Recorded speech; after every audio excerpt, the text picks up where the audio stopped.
Hello, everybody.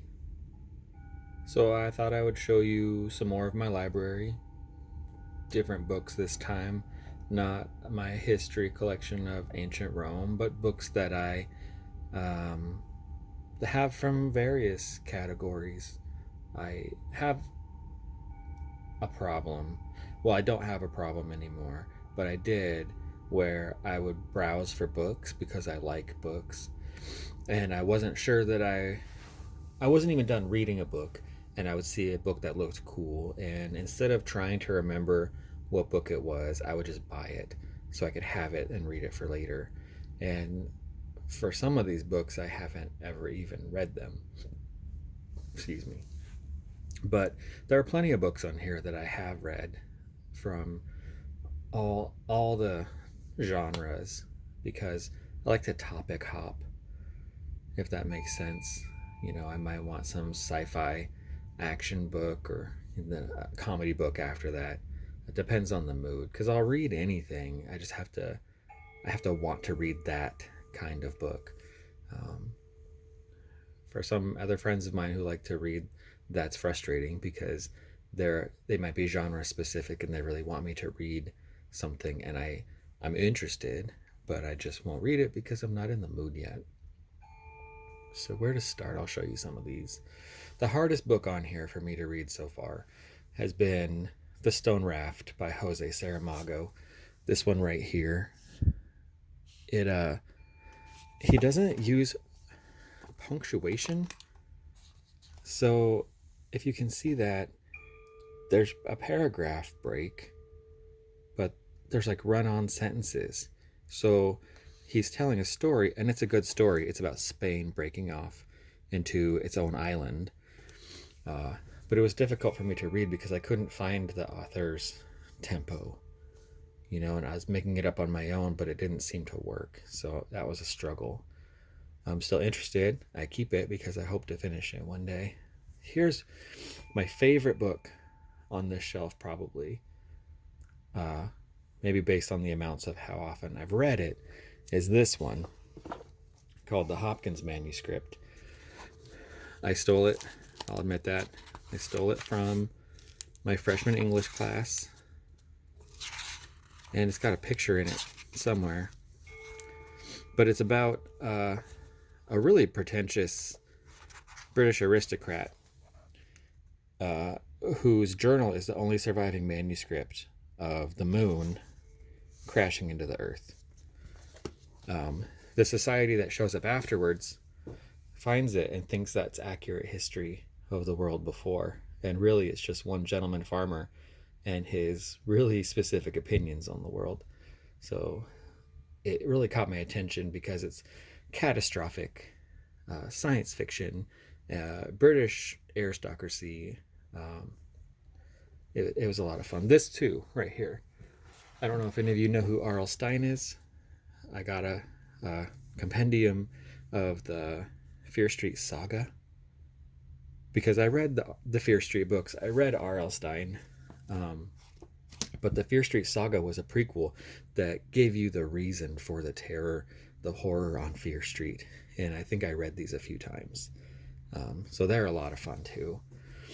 And then a special book, a special book for me is this, My Side of the Mountain.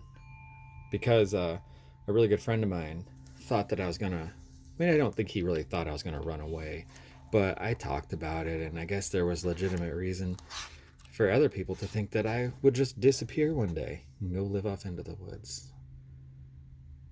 So this book is about a little boy who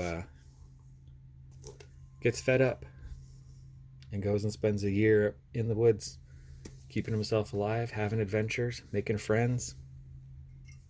Sounds kind of nice. It didn't discourage me at all. This one is fun. Night of the Living Trekkies. It's about a Star Trek convention that zombie apocalypse happens. Lots of good Star Trek references. Lots of fun. Obviously, I took notes. There's a word. verisimilitude, you know, putrescence.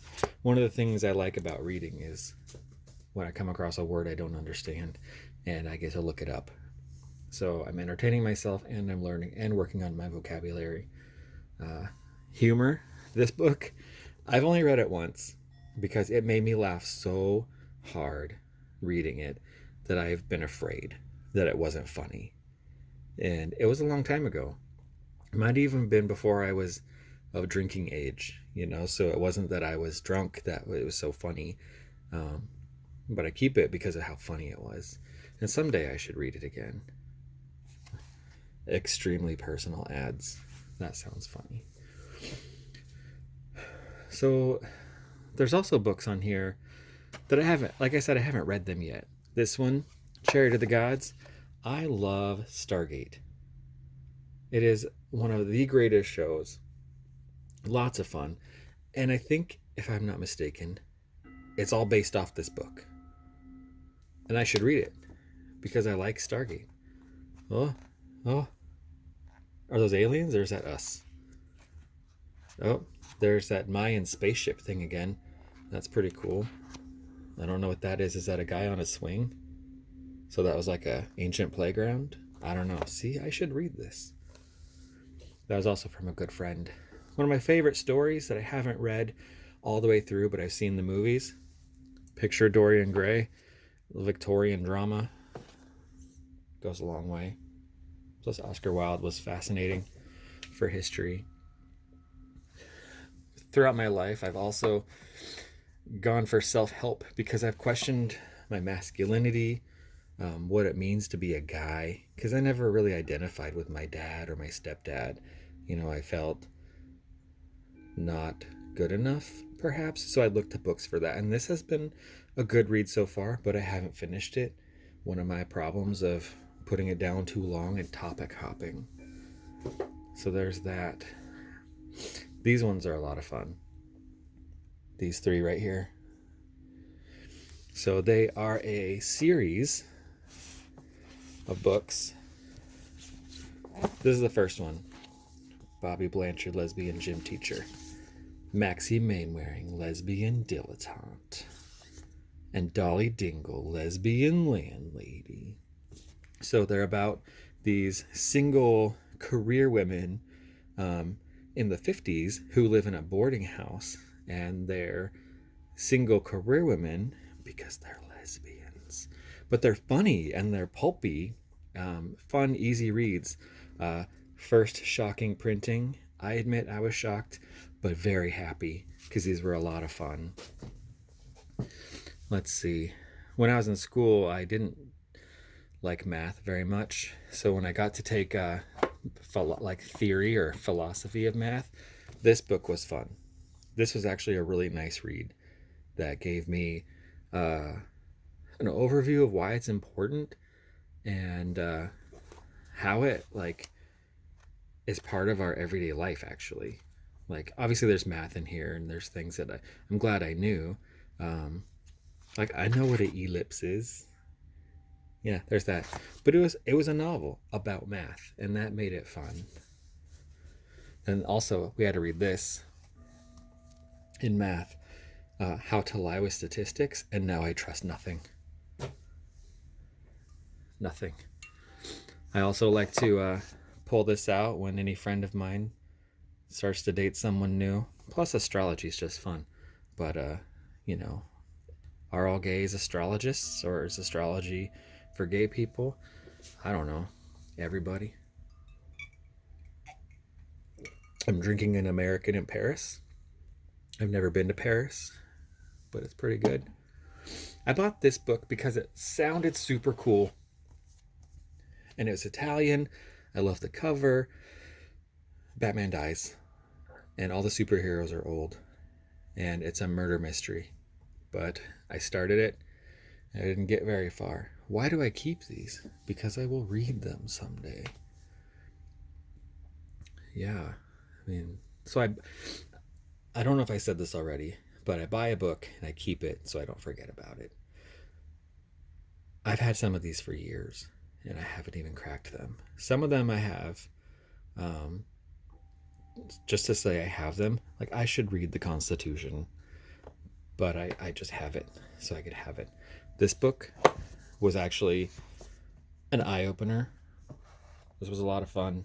It was fascinating to learn things that we didn't learn in school, or to learn about things that we learned in school, but the whole perspective or a different perspective. And then, move this guy out of the way. Sorry, Scrooge. C.S. Lewis wrote sci-fi books. But also, if you notice up here in the corner, there's Narnia. Narnia, the Chronicles of Narnia, are probably the stories that I have read the most in my life. And I can't get that out, it's too tall. But every single story I really like. And A Horse and His Boy, I think, is my favorite. Obviously, The Last Battle made me cry. After you read all of them, it's just this emotional journey. But, and all the movies, I really wanted them to make A Horse and His Boy a movie, and they didn't. That would have been great. People have given me books that I should read too, and I haven't. My dad gave me this. I can't get it out. Jitterbug Perfume by Tom Robbins. Haven't read it, but they're supposed to be a lot of fun. This is the first book that I probably ever got. I was a good reader in elementary school. I was the most bestest. And so they indulged me. And the author was coming to my school. So I went and got an autograph. Super cool. There's about 3 mountains that get a catalog one day, and they end up shopping. They buy things to entertain them, and things to feed the things they bought to entertain them. And they talk to each other to plan out how they're going to shop. I don't think the book ever covers payment, but that's a grown-up problem, and I wasn't so concerned with that. Let's see if I missed anything else. No? I mean, there's some other books up here. The Body Snatchers. Friend got that for me because we both liked the movie, the Donald Sutherland movie with the scary mouth opening and finger pointing. The Nicole Kidman version was pretty good too, but not as scary as the Donald Sutherland version. This book, I've had it. Got my sister to read it. She read it in a weekend, and it's been 5 years, and I still haven't finished it. And she's been irritated with me, so I don't bring it up anymore. What else? Lots of different books. Like, this is my most recent book that I bought. Religious Poverty and the Profit Economy in Medieval Europe. Did you just fall asleep? Yeah, it sounds pretty boring. But I thought it sounded interesting. But then, to indulge myself, The Aristocracy in Europe, 1815 to 1914. What? So every day, the first news site that I open is unofficialroyalty.com, and I get all my royalty news. It's a lot more fun than reading real, like, actual, like, political news or world news. That just makes me feel sick to my stomach sometimes and so depressed. But royalty news is more fun because they're putting on a show. So it's like reality TV, but people who are in a position so delicate that they have to be nice all the time. And I like nice. So here's just some of my books. I collect books so I can read them. I read a little bit and then I put them down and I read something else. And they make me happy. I thin them out now and then because you only have so much space. But it's when I think it's time to get rid of them, it really makes me want to read them. So at least before I give them away, I can say that I read it. If you guys have any good book recommendations, let me know. Thanks.